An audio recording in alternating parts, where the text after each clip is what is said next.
औज़ुबिल्लाहिमिनश्शैतानिर्रजीम बिस्मिल्लाहिर्रहमानिर्रहीम। मेरा नाम ज़ेब अहमद है और मैं हूँ आपका मैथमेटिक्स का टीचर। हमने 9th क्लास के लेक्चर सीरीज़ का आगाज़ किया हुआ है जिसमें हम यूनिट नंबर 4 को डिस्कस कर रहे हैं। प्रीवियस लेक्चर के अंदर हमने एक्सरसाइज 4.2 को कंप्लीट किया। आज हम एक्सरसाइज 4.3 का आगाज़ करते हैं। देखते हैं इसमें आज हमारे पास सीखने के लिए क्या है। एक्सरसाइज 4.3 पेपर में शॉर्ट के पॉइंट ऑफ व्यू से एक अहम एक्सरसाइज है। इसमें इसका क्वेश्चन नंबर 1 है, वो क्या कहता है, एक्सप्रेस करें, जाहिर करें each of the following surds, दरअसल सर्ट्स को, सर्ट्स क्या होते हैं जिनको स्क्वायर रूट कहते हैं। इन स्क्वायर रूट या क्यूब रूट्स या 5 रूट्स जो भी दिए गए, जो भी सर्ट्स दिए गए, इनको हमने एक्सप्रेस करना है इनटू द सिंपलेस्ट फॉर्म।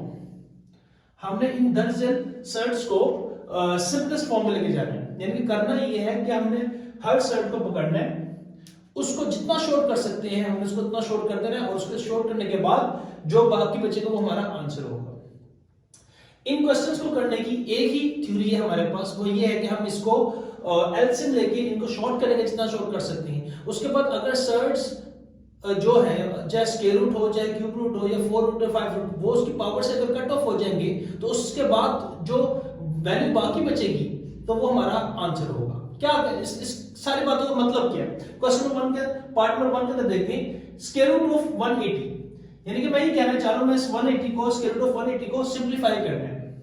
मैं यहां पे 180 का पहले क्या लेता हूं, एलसीएम लेता हूं। एलसीएम मैं क्यों ले रहा हूं? ताकि मुझे चल सके पता ये किस वैल्यू की सिंपलीफिकेशन है। अब 180 का एलसीएम लेते हैं, 2 की टेबल डिवाइडेड 290, 9 से 80, 2 से 0, 2 45 से 90, देन 3 1 से 3, 3 5 से 15, देन 3 5 से 15 एंड 5 1 से 5। यानी कि अगर मैं इस 180 की सिंपलीफिकेशन करूं तो ये क्या बनता है हमारे पास, that is equal to square root of, ये 2 का पेयर 1, 3 का पेयर 1, यानी कि 2 का स्क्वायर मल्टीप्लाई बाय 3 का स्क्वायर मल्टीप्लाई बाय 5, ये अकेला रहा। अब मैथमेटिकल रूल के मुताबिक स्क्वायर इस स्क्वायर रूट से कैंसिल हो जाता है, तो 2 मल्टीप्लाई बाय 3, ये स्क्वायर इस स्क्वायर रूट से कैंसिल हो गया 2 का, और 3 का स्क्वायर इसका स्क्वायर रूट से कैंसिल हो गया, बाकी √5 एज इट इज रहा। क्यों? क्योंकि 5 का स्क्वायर नहीं था, 5 का कोई पेयर नहीं था, तो वो एज इट इज अकेला रहा। तो अब हमने मल्टीप्लाई करेंगे 2 को 3 से करेंगे, 2 3 605, तो ये इसकी सिंपलीफिकेशन आ गई, ये सिंपलीफाइड फॉर्म में आ गई। यानी कि हमने हर वैल्यू को पकड़ना है, उसको जितना शॉर्ट कर सकते हैं कर देना, उसके बाद जो कटिंग होने के बाद जो बाकी बचेगा वो हमारा आंसर होगा। सेम स्ट्रेटेजी जाती है हमारे पास पार्ट नंबर 2 में। पार्ट नंबर 2 में कह रहा है 3 स्क्वायर रूट ऑफ 162। हमें पता है जिसके स्क्वायर के यहाँ पे जब भी जिस भी रूट के जिस भी सेट के यहाँ पे कोई वैल्यू ना लिखो, वहां पे 2 कंसीडर किया जाता है। तो हम यहाँ पे 162 का क्या ले लेते हैं, पहले एलसीएम ले लेते हैं 162 का। 2 8 से 62 1 से 2, देन 3 की टेबल डिवाइड 3, 2 से 6 3 7 21, देन 3 9 से 27, देन 3 3 से 9 एंड देन 3 1 से 3। तो अब जो से दो, अब स्क्वायर है तो दो के पेयर बनाएंगे, 3 का पेयर बन गया और ये 3 के 2 पेयर बन गए हमारे पास। तो ये 3 तो बाहर एज इट इज आ जाएगा, जो क्वेश्चन के अंदर लिखा हुआ वो स्क्वायर रूट ऑफ, अभी 2 एज अकेला रहेगा क्योंकि 2 का कोई पेयर नहीं बना, मल्टीप्लाई बाय 3 का स्क्वायर मल्टीप्लाई बाय इस 3 का स्क्वायर, ये एक पेयर इधर आ गया और एक पेयर ये आ गया। तो हमारे पास क्या आ गया, क्यूब एज इट इज। अब ये 2 तो आजाद नहीं हुआ, ये 3 आजाद हो गया क्योंकि इसका स्क्वायर रूट से कैंसिल, अब इसका भी 3 का स्क्वायर इसका स्क्वायर रूट से कैंसिल, तो कितना आ गया हमारे पास, ये दोनों आजाद हो गए, मल्टीप्लाई बाय 3 मल्टीप्लाई बाय 3 और ये √2 एज इट इज रहेगा क्योंकि ये आजाद नहीं हुआ। अब ये तीनों को मल्टीप्लाई करके 3 3 से 9 9 3 से 27, कितना 27 √2, दैट इज आवर आंसर। इसी तरीके से पार्ट नंबर 3 है। पार्ट नंबर 3 कहता है 3/4 क्यूब रूट ऑफ 128। देखिए अब ये यहाँ पे बाहर पावर क्या आ रही है, इसकी 3 आ रही है, तो मतलब ये क्यूब रूट है। तो अब क्यूब रूट का मतलब ये होता है कि हमने जहां दो के पेयर बना रहे थे, अब हमने 2 के बजाय 3 के पेयर बनाने हैं। सबसे पहले 128 का यहाँ पे क्या ले लेते हैं, हम एलसीएम ले लेते हैं। 2 6 are 12, 2 4 are 8, 2 3 are 6, 2 2 are 4, 2 1 are 2, 2 6 are 12, 2 8 are 16, 2 4 are 8, 2 2 are 4 and 2 1 are 2। अच्छा, मैं इसको बिल्कुल बच्चों की तरह कर रहा हूं, जिस तरह एलसीएम लेके आप इसको कैलकुलेटर में भी कर सकते हैं, ठीक है। लेकिन चूंकि किसी को प्रॉब्लम ना हो, उसको पता चले कि कैसे इसका आंसर आया, तो मैं उसकी लॉजिक बता रहा हूं। अब हम क्या करेंगे, अब 3/4 एज इट इज। अब क्यूब रूट के लिए हमें 3 लिखना लाजमी है क्योंकि ये चल रहा है। अब कितने कितने के पेयर, 3 के पेयर के, 2 का एक पेयर बन गया, ये 2 का एक पेयर बन गया, लेकिन 3 के एक पेयर बन गया, 3 का एक पेयर, ये 2 एज इट इज रहा। लेकिन अगर 2 का क्यूब मल्टीप्लाई बाय 2 का क्यूब मल्टीप्लाई बाय 2, यानी कि ये एक 3 का एक पेयर और 3 का एक पेयर बन गया। अब क्या करेंगे, 3 और 4 एज इट इज। अब ये मल्टीप्लाई बाय 2 ये आजाद हो गया क्योंकि क्यूब रूट से कैंसिल, मल्टीप्लाई बाय ये भी 2 आजाद हो गया क्योंकि क्यूब रूट से कैंसिल, लेकिन ये वाला क्यूब आजाद नहीं हुआ क्योंकि इसके साथ इसको आजाद होने के लिए इसको मजीद, ये एक है इसके उसको मजीद 2 की जरूरत है, 2 आए इसके साथ मल्टीप्लाई हो तो ये बनेगा, लेकिन फिलहाल तो नहीं है। तो कितना हो गया, 2 1 से 2 2 जा 4, ये 4 इस 4 से कैंसिल, फाइनली क्या बचा 303, ये इसका आंसर आ गया। सेम इसी पैटर्न का इसका पार्ट नंबर 4 है। हम यहां पे देखो 5 रूट आ गए, सर के लिए है 5 रूट। अब हम अंदर कितने कितने के पेयर बनाएंगे, इसके 5 5 के पेयर बनाएंगे। तो 96 का यहां पे एलसीएम लेते हैं, 2 4 0 2 8 16, देन 2 2 4 2 4 8, देन 2 1 2 2 2 4 2 6 12 2 3 6। अब हमने कितने के पेयर बनाने हैं यहां पे, और 3 1 3 आ गया, अकेला बचा, तो 1 2 3 4 5, 2 का एक पेयर बन गया, बाकी 3 का नहीं बना। तो हम 96 को लिख सकते हैं हम 5 रूट 2 की पावर 5 मल्टीप्लाई बाय 3, यानी कि देखिए 2 की पावर 5, ये 5 का एक पेयर बन गया और 3 एच डी रहा, क्योंकि 3 का पेयर बनने के लिए इसमें 4 मजीद 3 आएंगे तो ये बनेगा, फिलहाल तो हमारे पास नहीं है। अब x की पावर 6 है, x की पावर 6 को लिख सकता हूं x की पावर 5 मल्टीप्लाई बाय x की पावर 1, क्योंकि हमें पता है मैथमेटिक्स जिसकी बेसिस सेम होती है पावर्स प्लस होती है। तो 6 है, इसमें से 6 हमारे पास x है, 5 x एक तरफ और 1 x हमने एक तरफ कर लिया। इस तरीके से y की पावर 7 है, तो हम इसमें से क्या करेंगे, 5 y एक तरफ और 2 y एक तरफ कर लेंगे। इस तरह से 8 g हमारे पास, तो 5 g एक तरफ और 3 g एक तरफ कर लेंगे, ठीक है। हमने 5 5 इसलिए की क्योंकि बाहर हमारे पास सेट किसका 5 का, ताकि 5 5 से कैंसिल हो जाए। अब ये आजाद हो रहा है क्योंकि 2 की पावर 5 है, x की पावर 5 ये आजाद हो रहा है, y की पावर 5 ये आजाद हो रहा है और z की पावर 5 ये आजाद हो रही है, मतलब क्योंकि ये ब्रेक कर रहे हैं इसको 5 के सर्च को, ये बाहर आ जाएंगे, बाकी जो आजाद नहीं वो अंदर आ जाएंगे। तो कौन कौन से वैल्यूज आजाद नहीं, 2 ये x y और z आजाद हो गए, बाकी अंदर 5 में क्या बचा हमारे पास, ये 3 x की पावर 1 लिखो ना लिखो, तो y का स्क्वायर और z का क्यूब, तो ये लिहाजा ये इसका क्या आ गया, आंसर आ गया।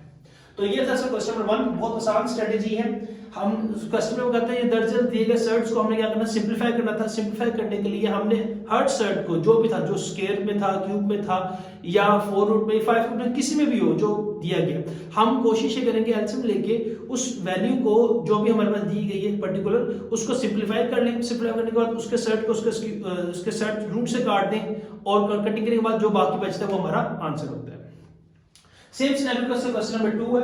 क्वेश्चन नंबर 2 कहता है सिंपलीफाई करना है हमें। सिंपलीफाई करने का मतलब क्या होता है, हमने सवाल को क्या करना है, मुख्तसर करना है, शॉर्ट करना है, जितना हम शॉर्ट इसको कर सकते हैं।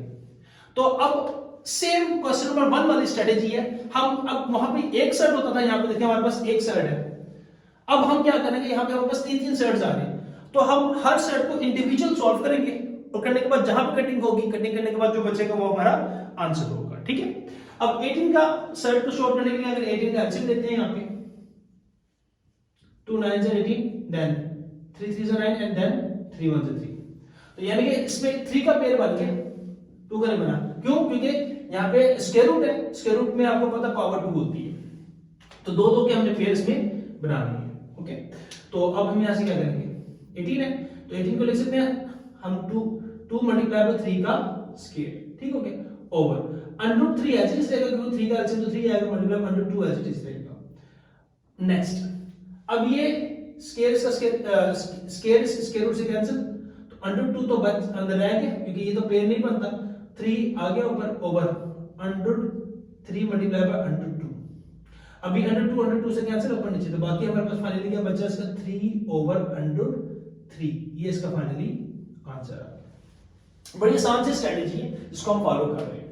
इसी तरीके से पार्ट नंबर 2 है 21 क्या बनता है, मैं एलसीएम लेंगे 21 का 3 मल्टीप्लाई बाय 7, और आपको पता कोई पेयर नहीं बन रहा, तो हम इसको लिख सकते हैं √3 मल्टीप्लाई बाय 7 मल्टीप्लाई में 9 को लिख सकते हैं √3 का स्क्वायर ओवर 63 का यहाँ पे ले लेते हैं एलसीएम।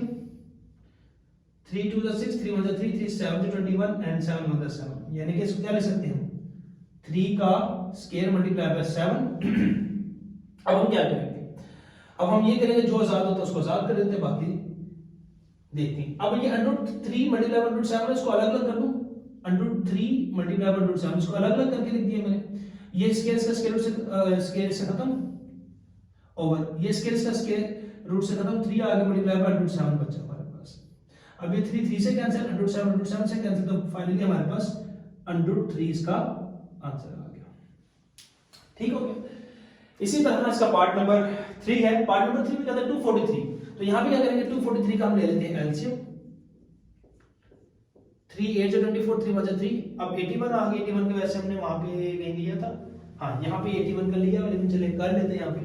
3 2 6, 3 7 21, then 3 9 27, 3 3 9 and then 3 1 3, यानी कितने 1 2 3 4 5। लो जी 3 की पावर 5 हमें मिल गई। 5 फुट डन सर्ट में हमारे पास 5 बच गए, तो ये 3 की पावर 5 ये एक पेयर बन गया, और x की पावर 5 ऑलरेडी मौजूद है। y की 10 है तो y की 10 को उसको y की 5 मल्टीप्लाई बाय y की 5, 10 है, 5 प्लस 5 10 हो जाएगा। 5 5 के पेयर इसलिए बना क्योंकि सर्ट में बाहर हमारे पास 5 है, और z की 15 है, इसका मतलब लिखते हो z की पावर 5 मल्टीप्लाई बाय z की पावर 5 मल्टीप्लाई बाय z की पावर 5। ठीक हो गया। अब ये 5 इस 5 रूट से कैंसिल, ये x इस x, ये x का 5 इस 5 रूट से कैंसिल, कितना आ गया हमारे पास 3 multiply by 5 multiply by y multiply bye y multiply bye z multiply by z multiply by z। देखें ये 5 इस 5 रूट से कैंसिल, इसका x का 5 इस 5 रूट से कैंसिल, ये इस y का 5 रूट से कैंसिल, इस y का इस 5 रूट से कैंसिल, z का z इसका फिर इस वाला z का इस 5 रूट से कैंसिल, इस वाला z का इस 5 रूट से कैंसिल, तो फाइनली क्या बचा हमारे पास 3x y multiply by that is equal to y का square, z multiply z that is equal to z का क्यूब। तो ये इसका फाइनली आंसर आ गया। इसी तरीके से इसका पार्ट नंबर 4 है। पार्ट नंबर 4 में 125, यहां पर 125 का एलसीएम ले लेते हैं। क्यूब रूट है, 3 3 के लिए बनाएंगे, 5 2 10, 5 5 25, 5 5 25 एंड 5 1 5, यानी कि हम इसको क्या लिख सकते हैं, इसको लिख सकते हैं 4/5 क्यूब रूट। अब कितना आ रहा है, ये एक पेयर बन गया 3 का 5 का क्यूब, यानी कि कितना आ गया 4/5 मल्टीप्लाई बाय क्यूब, इस क्यूब रूट से कैंसिल, 5 बच गया, 5 5 से कैंसिल, तो फाइनली 4 इसका आंसर आ गया। ठीक हो गया। इसी तरह अब पार्ट नंबर 5 है। अब इसका एलसीएम भी ले सकते हैं। अब 21 का √21 का हमने यहाँ पे लिया था, जो कि क्या था 3 मल्टीप्लाई बाय √7, तो यहीं से ले लेते हैं इसको। कितना आया था हमारे पास √3 मल्टीप्लाई बाय √7, ये किसका आया था √21 का आया था, √3 मल्टीप्लाई बाय √7 अलग कर दिए, मल्टीप्लाई बाय √7 और मल्टीप्लाई बाय √3 अलग, क्योंकि 3 7 एक प्राइम नंबर है, अपने लॉगरिथम में डिवाइड नहीं होता, तो ऐसे 3 भी एक प्राइम नंबर है, तो 3 का 3 के साथ बनाते हैं अगर हम पेयर, इस 3 का 3 के साथ और 7 का 7 के साथ बना दो, क्या बच जाएगा हमारे पास √3 का स्क्वायर, क्योंकि √3 मल्टीप्लाई बाय √3 का स्क्वायर इस 3 √7 का स्क्वायर, इसका स्क्वायर से कैंसिल, कितना बचा 3 मल्टीप्लाई बाय 7, 3 7 जा 21, ये फाइनली इसका आंसर आ गया। तो ये थे सवाल क्वेश्चन नंबर 1 एंड 2, जो कि पेपर में शॉर्ट के पॉइंट ऑफ व्यू से बहुत अहम है, और इसमें से अक्सर एक आधा सवाल पेपर में पूछ लेता होता है। उम्मीद करता हूं आपको ये लेक्चर समझ में आया होगा। फिर भी किसी किसी का सवाल होने से कमेंट सेक्शन में आप मेरे से पूछ सकते हैं। अपना बहुत ख्याल रखिएगा, मिलते हैं नेक्स्ट लेक्चर में। अल्लाह हाफिज।